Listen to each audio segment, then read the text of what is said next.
位伫中华西路体三用地振兴公园地下停车场，虽然地下1楼已经开放停车收费，不过因为地面公园还搁咧施工，目前四周围还搁是围篱。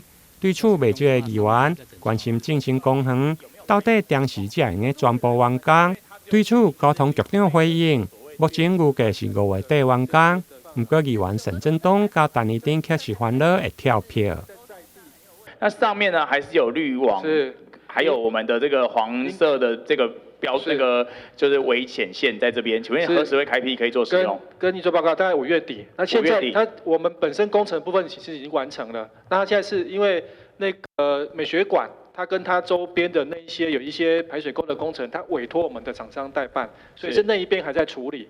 怕开放之后危险，因为未来是通通是连通的，就是可以从美学馆走过来，所以还剩那边的工程在收尾。所以现在的状况就是只有这个水沟，所以也就是说我们的这个所有的游戏设施的安全检查都已经完成了，差不多了。1月份的时候，1月27号的时候问我们这个交通局是说2024 3月可以来完工开放启用，结果现在报告是写5月会再跳票吗？目前已经 B1 已经开放了。是，我说停车开放了，对，停车开放，但是整个公园对加上公园，是5月底，5月底啦，这会不会再跳票啊？对目前振兴公园地下1楼开放262个停车位，目前的使用率大约1成左右。